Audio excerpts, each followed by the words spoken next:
Hello everyone. आज हम लोग आँखों में होने वाले एक ब्लीडिंग के बारे में डिस्कस करने जा रहे हैं, जो कि सामान्यतः जो है हाई ब्लड प्रेशर के पेशेंट्स में पाया जाता है।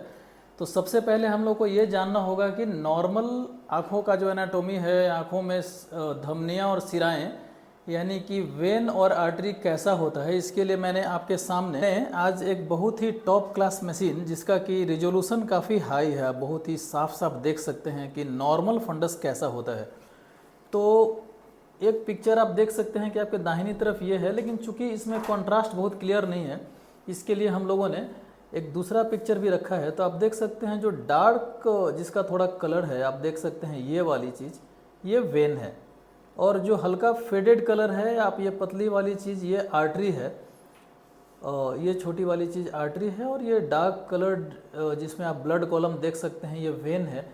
और इस चीज़ का आप महत्व तब समझ पाएंगे जब हम लोग आपको एक पेशेंट पे दिखाएंगे कि कैसे ये वेन्स जब ब्लॉक हो जाएं तो वहाँ से ब्लीडिंग हो जाती है, और फिर आपको बहुत ही समस्याओं से गुजरना पड़ता है। आपको आज पे जैसा कि आप देख सकते हैं कि वेन्स जो हम लोगों ने डिस्क्राइब किया, नॉर्मल में आप कितना क्लियर देख सकते थे, और उसी वेन को आप यहाँ देख सकते हैं कि ये ब्लॉकेड है।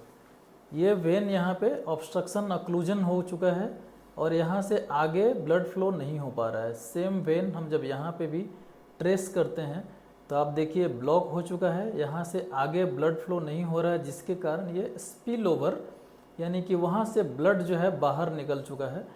तो इस तरीके का कुछ ब्रांच रेटिनल वेनस अक्लूजन होता है। ऐसी बीमारियों को सवाल है कि आप कैसे जानेंगे। तो अभी जो आपने देखा, जो मेरे बगल में स्क्रीन पर लगा हुआ है, इसका नाम ब्रांच रेटिनल वेनस अक्लूजन है, या रेटिना में जो वेन है उसका अक्लूजन है, ये ब्लॉक हो जाता है। तो इस तरीके का ब्लीडिंग देख सकते हैं। ये आप दूसरा केस एक देख सकते हैं, एक दूसरे पेशेंट का अलग अलग वैरिड प्रेजेंटेशन हो सकता है। जैसे कि इस केस में आप देख सकते हैं कि 1/2 पूरे ही पेशेंट के जितने भी वेन्स हैं सब इन्वॉल्व हो गए हैं। अगर आप ये देखें तो नॉर्मल वेन है, इस टाइप का नॉर्मल वेन होता है। लेकिन जब वेन ऑब्स्ट्रक्ट होता है तो कैसा दिखता है आप देख सकते हैं, हर जगह ये कॉलम डिस्टर्ब है, और वहाँ से इस तरीके का ब्लीडिंग हो जाता है। अब हम लोग मामले की तह में जाना चाहते हैं कि आखिर बीमारी कहाँ है। ब्लड वेसल में ऑब्स्ट्रक्शन है। जब हम लोग ओसीटी एंजियोग्राफी यानी कि बिना डाई दिए भी अगर हम चाहें कि ब्लड वेसल का पैटर्न देखें जरा इसके और भीतरी लेयर्स में जाकर, तो आप अब यहाँ आकर आप ये पिक्चर देख सकते हैं कि ये कुछ इंटरनल लेयर्स है।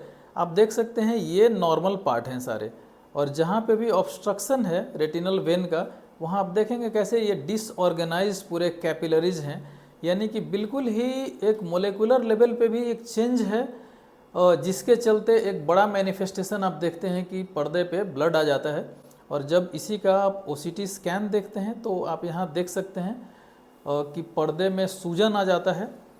अब सवाल ये है कि पेशेंट को कैसे ये मालूम चलता है। आमतौर पे ये हाइपरटेंसिव पेशेंट यानी कि जिसका ब्लड प्रेशर बढ़ा हुआ हो, या जिसका ब्लड शुगर बढ़ा हुआ हो, कोलेस्ट्रॉल बढ़ा हुआ हो, किसी के हार्ट की कोई बीमारी हो, ऐसे मरीजों को अचानक अगर दिखना थोड़ा घट जाए तो आपको ज़रूर से एक रेटिना स्पेशलिस्ट से सलाह लेना चाहिए।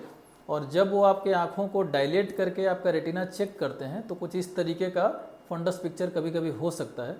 तो ऐसे में घबराने की कोई ज़रूरत नहीं है। सबसे पहले तो आपका एक वर्कआउट होता है, सारा ब्लड टेस्ट होता है जो मैंने बताया, ब्लड प्रेशर, शुगर, कोलेस्ट्रॉल, जितना भी ईसीजी वगैरह सारे ब्लड के पैरामीटर्स को चेक किया जाता है। और वो सारे टेस्ट रिपोर्ट आने के बाद आमतौर पे इसमें अगर पर्दे में सूजन है तो इंट्रावेट्रियल इंजेक्शन वगैरह देने के बाद सूजन ये घटता है, और एक लंबा फॉलोअप की ज़रूरत है। कई बार आप 3 इंजेक्शन से गुजरते हैं और उसके बाद रेगुलर फॉलोअप करते हैं।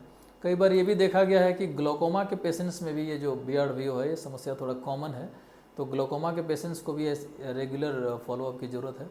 तो मुझे लगता है कि जो हम लोगों ने इस पे आपको काम किया कि एक ब्लड वेसल्स को पहले आपको हैमरेज का मैनिफेस्टेशंस दिखाया, और फिर जाकर ब्लड वेसल के अंदर जाकर दिखाया कि कहाँ क्या होता है, ज़रूर आपके लिए हेल्पफुल होगा।